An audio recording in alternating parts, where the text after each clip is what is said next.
Film की शुरुआत में हम देखते हैं कि एक आदमी जिसका नाम इश है वो जंगल के बीच में रहता है। वो एक बायोलॉजिस्ट है और अपने रिसर्च की वजह से शहर से बहुत दूर जंगल में रह रहा है। एक दिन रिसर्च के दौरान उसे जंगल का एक जहरीला सांप काट लेता है। वो बहुत घबरा जाता है और उसका फोन भी नीचे गिर जाता है। अब वो किसी को मदद के लिए कॉल नहीं कर पाता। उसने खुद ही अपना जहर निकालने की कोशिश की और हाथ को काट लिया, लेकिन इसका कोई असर नहीं हुआ। घर जाकर भी उसने हाथ काटा, लेकिन अब देर हो चुकी थी। जहर उसके शरीर में फैल रहा था और उसे अजीब अजीब हेलुसिनेशंस होने लगे। वो कई दिनों तक ऐसे ही पड़ा रहा। एक दिन वहाँ कई साइंटिस्ट आए उसे ले जाने के लिए। इस बात का उसे थोड़ा होश था, वो अभी जिंदा था, लेकिन उसके शरीर में कोई ताकत नहीं थी। उसने हिम्मत करके इन लोगों को आवाज देने की कोशिश की, लेकिन आवाज नहीं निकल पाई और ऐसे ही सब लोग वहाँ से चले गए, ये सोचकर कि ये यहाँ नहीं है। सीन कट होता है और कुछ दिन बाद का सीन दिखाया जाता है। उसके हाथ का जो कट था उससे जहर बाहर निकल गया था और थोड़ा बहुत जहर जो दिमाग तक गया था अब ठीक हो रहा था। बस उसे थोड़े हेलुसिनेशंस आ रहे थे। होश में आते ही उसने तुरंत शहर के हॉस्पिटल जाने का फैसला किया। उसने अपनी कार साफ की और शहर की तरफ निकल पड़ा, लेकिन एक अजीब बात उसने देखी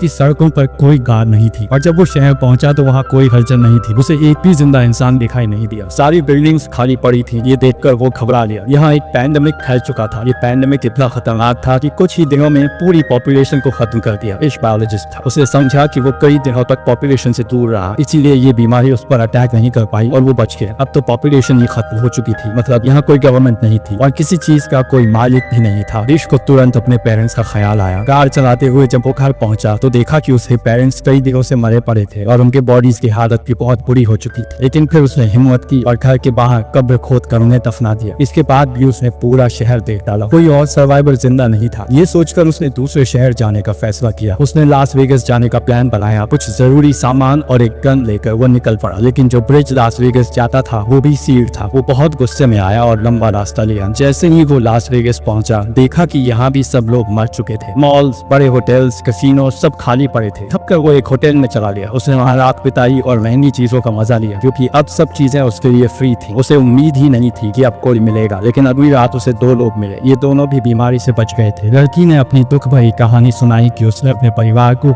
वीडियो कॉल पर मरते देखा है और अब उसके लिए जीने की कोई उम्मीद नहीं बची। वो आदमी भी मरना चाहता था, क्योंकि इतनी अकेली दुनिया में जीना उसके लिए नामुमकिन था। उस रात ये लोग भी इश्क के साथ रुक गए, लेकिन सुबह होते ही इन लोगों की नीयत इश्क को खतरनाक लगी। उस आदमी के पास गन थी और वो चाहता था कि तीनों की मौत आसान हो जाए, लेकिन इश्क जीना चाहता था, इसलिए वो उठकर वहाँ से बाहर निकल गए और उसके पीछे उसे कोड़ियों की आवाज सुनाई थी, मतलब उन्होंने खुदकुशी कर ली थी। ये हादसा उसे और ज्यादा तोड़ गया। अब उसे साफ लग रहा था कि वो दुनिया में अकेला रह गया है। इस कार चलाते हुए वो घर लौट आया। रास्ते में एक डॉग उसकी कार के सामने आ गया। वो डॉग भी बिल्कुल अकेला था जैसे इश ने उसे अपना बना लिया और उसे जीने की नई उम्मीद मिल गई। इश ने अपनी जिंदगी नए तरीके से शुरू की। सर्वाइवल बुक्स पढ़ने लगा। खाने पीने की कोई कमी नहीं थी, कमाने की अब जरूरत नहीं थी। हर दिन काम करता और टाउन में घूमता, इस उम्मीद में कि शायद कोई सर्वाइवर मिल जाए, लेकिन हर दिन निराश होकर लौट आता। एक दिन जब वो अपने डॉग के साथ खिड़की पर खड़ा चाय पी रहा था, अचानक उसका डॉग भौंकने लगा। उसे एहसास हुआ कि वहाँ कोई इंसान है। पूरे घर से स्मोक निकल रहा था, मतलब वहाँ कोई इंसान हो सकता है। वो तुरंत कार निकालकर उस घर की तरफ गया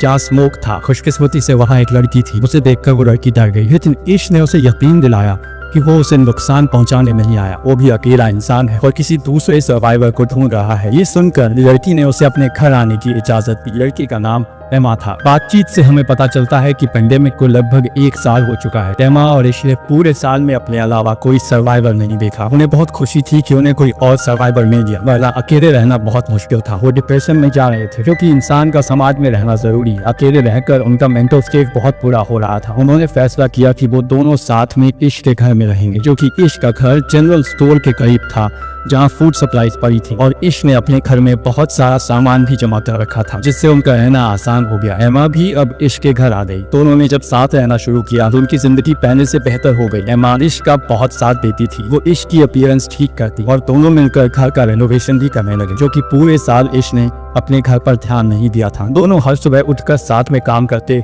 और अपने टारगेट्स पूरे करते। इन दोनों ने ये भी सोचा कि अगर पूरी दुनिया में सिर्फ यही दोनों बचे हैं तो इन्हें पॉपुलेशन भी बढ़ानी चाहिए। पहले ये दोनों का फैसला था, लेकिन जब इश को पता चला कि एमा प्रेग्नेंट है तो वो बहुत डर गया। उसे डर था कि उसके बच्चे इस अजीब दुनिया में सर्वाइव कर पाएंगे या नहीं। एमा ने उसे हिम्मत दी कि सब ठीक होगा। इश जो बायोलॉजिस्ट था, उसने बुक्स पढ़कर बच्चे को जन्म देने के तरीके समझने शुरू किए, क्योंकि उसे पता था कि अब ये दोनों अकेले हैं और उन्हें ही ये काम करना पड़ेगा। साथ ही दोनों दोनों घर को परफेक्ट बनाने की कोशिश भी कर रहे थे। इसमें सोलर पैनल्स भी लगाने थे ताकि घर में इलेक्ट्रिसिटी की कमी ना हो, क्योंकि पेंडेमिक को बहुत वक्त हो चुका था। शहर जंगल जैसा बनने लगा था और जंगल के जानवर अर्बन एरियाज की तरफ आने लगे थे। ये उनके लिए बड़ा खतरा था, इसलिए उन्होंने घर के चारों तरफ फेंस बना लिए और जानवरों से बचने के लिए कुछ वेपन्स भी रखे। इन लोगों ने खुद भी कई वाइल्ड एनिमल्स पाल लिए थे जिनसे उनकी जरूरतें पूरी हो रही थी और ये लोग बहुत बिजी भी रहते थे।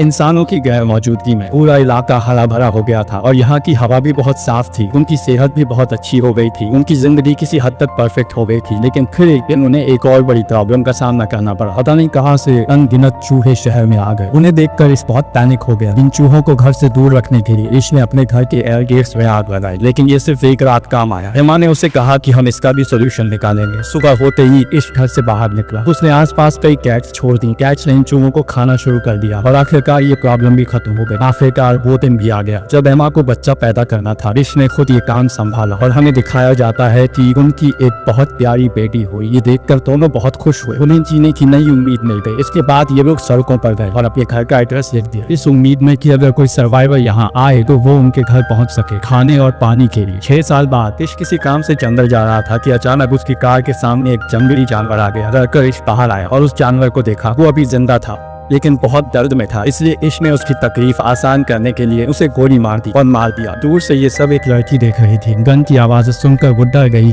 और भागकर जंगल में चली गई। इश ने भी उसे भागते हुए देखा और तुरंत उसके पीछे दौड़ा ताकि उसे पकड़ सके। इस लड़की को लगा कि इश उसे नुकसान पहुंचाएगा, लेकिन इश वैसा नहीं था। वो खुद भी सर्वाइवर्स की तलाश कर रहा था। जब उसने इस भूखी लड़की को एप्पल खाने के लिए दिया तो लड़की को समझ आया कि इश बुरा इंसान नहीं है। इश उसे अपने घर ले जाना चाहता था, लेकिन वो लड़की कार में उसके साथ नहीं बैठी बल्कि पीछे वाले ट्रंक में बैठ गई। घर लौट कर देखा गया कि लड़की ट्रंक से बाहर आने के लिए तैयार ही नहीं थी। घर में हमने देखा कि कितने सालों में इश और एमा के 2 बच्चे हो चुके थे और अब उनका तीसरा बच्चा होने वाला था। उन्होंने टाउन में हर जगह अपना एड्रेस लिखा हुआ था और उसी एड्रेस को देखकर 2 और सर्वाइवर्स उनके पास रहने आ गए थे जिनका नाम था जॉर्ज और मरीना। और अब 1 साल से ये दोनों इश और एमा के साथ रह रहे थे क्योंकि यहाँ किसी चीज की कमी नहीं थी। खैर, अब इश जंगल से लड़की को भी ले आया था, लेकिन वो लड़की अभी तक ट्रक से नहीं निकली थी। उसने पूरी रात ट्रक में ही गुजारी। सुबह मरीना उसे खाना देने आई तो लड़की डर गई और खाना फेंक दिया। फिर मरीना ने उसे समझाया और अपनी कहानी सुनाई। उसने बताया कि वो और जॉर्ज कई महीनों से इस अकेली दुनिया में भटक रहे थे। फिर उन्हें इश और एमा का एड्रेस मिला और वो इनके साथ रहने लगे। उसने ये भी कहा कि ये दोनों बहुत अच्छे लोग हैं और यहाँ किसी चीज की कमी नहीं है। उसकी बातें सुनकर लड़की थोड़ा शांत हुई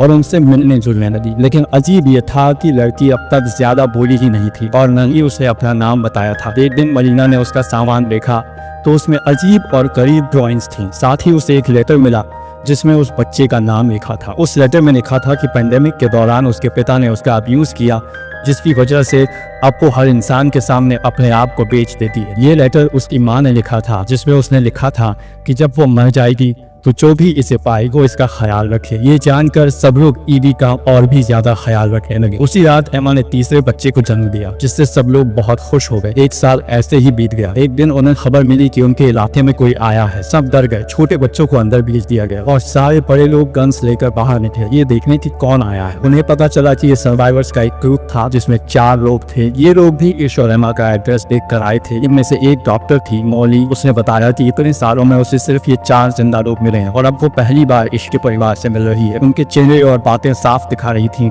कि वो किसी को नुकसान नहीं पहुंचाएंगे। इसलिए इश और एमा ने भी उन्हें अपने परिवार में शामिल कर लिया। वैसे भी यहाँ किसी चीज की कमी नहीं थी। अब सब मिलकर एक बड़ा सोसाइटी बना सकते थे। इश ने इन नए लोगों को सर्वाइवल के रूल्स समझाए कि हमेशा अपने वेपन साथ रखना है क्योंकि अब ये दुनिया जंगल जैसी हो गई है। कभी भी जंगली जानवर सामने आ सकते हैं। जब भी सप्लाईज लेने बाहर जाना हो ग्रुप में जाना होगा, वरना कोई भी जंगली जानवर या और खतरा उन्हें नुकसान पहुंचा सकता है। ये सारे रूल्स बताने के बाद सब सप्लाईज लेने बाहर गए। मौली जो डॉक्टर थी वो मॉल और हॉस्पिटल से बहुत सारी चीजें लेकर आई जो उनकी कम्युनिटी के काम आ सकती थी और जिनसे सबका इलाज हो सकता था।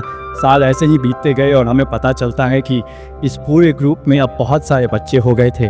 बाकी कपल्स के भी बच्चे हो गए थे। अब उनकी कम्युनिटी बढ़ रही थी। इश अपने बच्चों को पढ़ाता था और उन्हें बताता था कि पहले कम्युनिटीज कैसी होती थी, इंसान कैसे सर्वाइव करता था। वो उन्हें सिखाता था ताकि आगे चलकर उन्हें कोई मुश्किल ना हो। उनकी जिंदगी सामान्य तरीके से चल रही थी। घर के चारों तरफ पूरा जंगल था और एक दिन उसी जंगल से एक बहुत बड़ा लायन उनके घर में घुस आया। शुक्र था कि सही समय पर इश्क की नजर उस पर पड़ गई। इश्क बच्चों को बचाने वहां पहुंचा, लेकिन लायन ने उस पर हमला कर दिया। इससे पहले कि बाकी लोग कुछ कर पाते, लायन ने उसे पूरी तरह घायल कर दिया। ये देखकर सब घबरा गए। जब सब वहां पहुंचे तो लायन वहां से भाग गया। एमा ने इश्क की हालत देखकर गुस्से में टन उठाई और जंगल में जाकर उस लायन को मार डाला। वक्त तो रहते सबने मिलकर मोड़ी की मदद से इश्क की जान बचा ली और फिर उसका इलाज शुरू हुआ। कई हफ्तों के बाद इश्क पहले जैसा ठीक हो गया। अब 17 साल बीत चुके थे। सबके बच्चे अब जवान हो गए थे। हमें पता चलता है कि इतने सालों बाद इश्क की सबसे बड़ी बेटी हैदर अपने ग्रुप के एक लड़के के करीब आने लगी। उनकी दोस्ती बहुत गहरी हो गई थी और किसी को उनकी दोस्ती पर एतराज नहीं था, क्योंकि अब तो इन्हें आपस में रिश्ते बनाने ही थे। हैदर और वो लड़का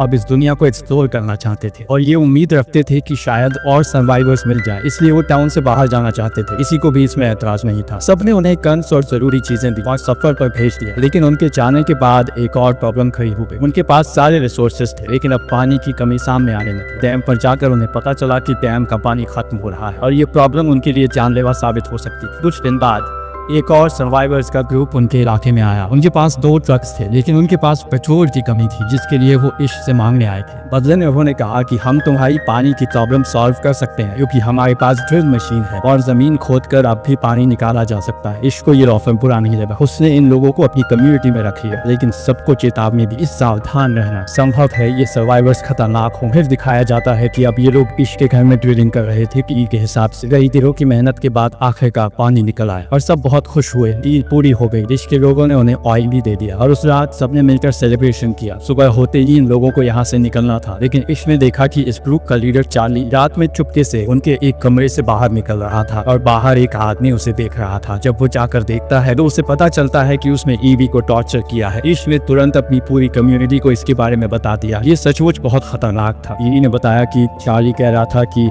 अब वो यहाँ से कहीं नहीं जाएगा, क्योंकि यहाँ बहुत सारे सप्लाईज हैं और उसके पास बहुत सारे गन्स भी हैं। ये सुनकर सब डर गए और इश्क को लगा कि अब उसे चार्ली को मार देना चाहिए। अगर वो चार्ली को नहीं मारेगा तो चार्ली पूरी कम्युनिटी को खत्म कर देगा, जिसे इतने सालों बाद बनाया गया है। सब चार्ली को मारने का इंतजार कर रहे थे, लेकिन कुछ लोगों ने कहा कि इस दुनिया में वैसे ही बहुत कम लोग बचे हैं, अगर हम चार्ली को मार देंगे तो पॉपुलेशन और भी कम हो जाएगी। तब इश्क ने कहा कि अगर हमने चार्ली को नहीं मारा तो हम सब भी मर जाएंगे। फिर सबने एक प्लान बनाया और बाहर जाकर चार्ली को चारों तरफ से घेर लिया। चार्ली कुछ कह पाता उससे पहले इश्क ने हथौड़े से उसकी जान ले ली और उसे दफना दिया। ये सब करने के बाद इश्क को बहुत बुरा लग रहा था। उसने पहली बार अपनी सर्वाइवल के लिए किसी को मारा था। वो जानता था कि ये गलत नहीं है। उसने ये सब अपनी कम्युनिटी को बचाने के लिए किया, फिर भी उसका मन दुखी था। सुबह होते ही इश्क और सबने चार्ली के ग्रुप को बताया कि उन्होंने उनके लीडर चार्ली को मार दिया है, क्योंकि उसने उनकी कम्युनिटी की एक लड़की को टॉर्चर किया था। चार्ली की मौत सुनकर उसका पूरा ग्रुप दुखी नहीं हुआ, बल्कि कुछ लोगों ने कहा कि चार्ली ने लीडर बनकर बहुत फायदा उठाया था। वो अपनी ग्रुप की लड़कियों को भी टॉर्चर करता था, इसलिए सब चार्ली की मौत से खुश थे, सिवाय उसके दोस्त के, जिसने बहुत गुस्से में चिल्लाकर विरोध किया। इश्क ने अब चार्ली के पूरे ग्रुप से कहा कि हमें किसी से दुश्मनी नहीं है, तुम सब यहाँ शांति से रह सकते हो, लेकिन ये लड़का नहीं, क्योंकि इसमें भी मुझे चार्ली जैसी ही गंध आ रही है। ये हमारे लिए खतरा बन सकता है। बाकियों की राय भी यही थी। सज्जा के तौर पर उन्होंने चार्ली के दोस्त को अपनी कम्युनिटी से बाहर निकाल दिया। शुरू में वो लड़का भाग निकला, लेकिन बाद में समझ गया कि वो अकेला बाहर सर्वाइव नहीं कर पाएगा, इसलिए वो वापस आया। लेकिन इश्क ने अपनी कम्युनिटी की सिक्योरिटी के लिए उसे वापस स्वीकार नहीं किया। ये दिखाया गया कि कम्युनिटी के सारे बच्चे पुराने रिसर्च से एक प्लेन बनाने की कोशिश कर रहे थे। उन्हें यकीन था कि कुछ ही दिनों में वो प्लेन तैयार कर लेंगे, लेकिन उससे पहले उनकी कम्युनिटी को एक और बड़ी समस्या का सामना करना पड़ा। कई लोग उसी वायरस से इन्फेक्ट हो गए जो 20 साल पहले फैला था। अब तक सारे सर्वाइवर्स इम्यून थे। मौली के पास बहुत सारी मेडिसिन थी जिनसे उसने सबका इलाज किया, लेकिन इश्क का बेटा बहुत बुरी तरह बीमार हो गया। उसकी हालत बहुत खराब थी, जिससे पूरी कम्युनिटी टूट सी गई। इसी बीच इश्क की बड़ी बेटी हैदर अकेली घर वापस आई। वो रो रही थी। सबने उससे उसके पार्टनर के बारे में पूछा। रोते हुए उसने बताया कि जब वो दोनों जर्नी पर निकले थे तो उन्होंने बहुत सारे सिटीज खोजे, सर्वाइवर्स ढूंढे, हर घर देखा, लेकिन कोई सर्वाइवर नहीं मिला। वो हर जगह अपने घर का एड्रेस लिखते जा रहे थे। फिर वो एक जगह पहुंचे जहाँ उन्हें जंगल में एक आदमी मिला। उस आदमी ने हैदर के पार्टनर को मार दिया। उसने कहा कि ये चार्ली का बदला है, यानी साफ था कि वो वही आदमी था जिसे इश्क ने अपनी कम्युनिटी से निकाला था। हैदर ने कहा, मैं अपनी जान बचाने के लिए क्या करती, मैंने भी उसे मार दिया और फिर जल्दी से अपने घर लौट आए। ये सुनकर सब बहुत दुखी हो गए। अभी वो इस दम से निकले भी नहीं थे कि इश्क का दूसरा बेटा भी मर गया। मामला यही नहीं रुका। इश्क के बेटे की मौत के बाद और 3 मेंबर्स की मौत हो गई। इस हादसे से इश्क पूरी तरह टूट गया। अब वो इस दुनिया में जीना ही नहीं चाहता था। वो सब छोड़ देना चाहता था, लेकिन एमा ने उसका साथ दिया। जैसे पहले जब वो दोनों अकेले थे, एमा ने कहा, देखो जब हमें कोई नहीं मिला था तब हमने दोनों ने साथ मिलकर जिंदगी शुरू की थी और आज हम इतने बड़े ग्रुप बन गए हैं। हमें इस दुनिया को आगे बढ़ाना है। अगर तुम ऐसे हार मान लोगे तो ग्रुप के बच्चों को कौन सिखाएगा। ये सुनकर इश्क को थोड़ा हौसला मिला। वो पहाड़ पर सनराइज देखने गया। वो सनराइज पुराने वर्ल्ड के सनराइज से अलग था। पहले नेचर के कलर्स फीके लगते थे, अब सब कुछ फ्रेश लग रहा था। ये देखकर इश्क को एहसास हुआ कि ये पिछला वर्ल्ड नहीं है, ये एक नया वर्ल्ड है। वो अपने बच्चों को पुराने वर्ल्ड की तरह जीना सिखा रहा था। ये गलत था। अब उसे अपने बच्चों को नए वर्ल्ड में सर्वाइव करना सिखाना था। घर लौटकर उसने बच्चों को स्पीच दी। हम अभी तक गलत दिशा में जा रहे थे। हम पुरानी दुनिया की तरह जीने की कोशिश कर रहे थे, लेकिन जब पुरानी दुनिया है ही नहीं तो फिर उसमें सर्वाइव करने की ट्रेनिंग क्यों। ये नई दुनिया है और हमें इसके हिसाब से चलना होगा। ऋषि ने कहा, अब से तुम वही सीखोगे जो नेचर तुम्हें सिखाएगा और जो इस दुनिया में सर्वाइव करने के लिए जरूरी है। इस दुनिया में उनकी कम्युनिकेशन पूरी तरह बंद हो चुकी थी, इसलिए उन्होंने अपना कम्युनिकेशन नेटवर्क बनाने का फैसला किया। उन्होंने फिर से एक नया रेडियो बनाया जिससे उनकी कम्युनिकेशन मजबूत हुई। इसके बाद ईश ने रोज नए सोशल इवेंट्स रखने शुरू किए जिनसे बच्चों को समझ आया कि कैसे इंसान साथ में रहकर सर्वाइव करते हैं। अब ईश अपने एफर्ट सिर्फ अपने तक नहीं रखता था, उसने कम्युनिटी से बाहर भी अपना सिटी रेनोवेट करना शुरू किया। उसने होटल्स फिर से बनाए, फिर उसने आसपास की सिटीज को भी रिपेयर करने का फैसला किया। फिल्म के पोस्ट क्रेडिट सीन में हमें दिखाया गया कि ईश अपने पोते ग्रैंड सॉन के साथ है। वो उसे यही पूरी कहानी सुना रहा है। वो अपने पोते से कहता है, ये दुनिया अब हमारी जनरेशन की है, अब इसे आगे बढ़ाना तुम्हारा काम है। ये कहते हुए कहानी यही खत्म हो जाती है। अगर आपको ये कहानी पसंद आई हो तो वीडियो को लाइक जरूर करना और ऐसे ही आसान और इंटरेस्टिंग एक्सप्लेनेशंस देखने के लिए चैनल को सब्सक्राइब करना मत भूलना। साथ ही बेल आइकॉन भी दबा देना ताकि नई वीडियो की नोटिफिकेशन आपको सबसे पहले मिले।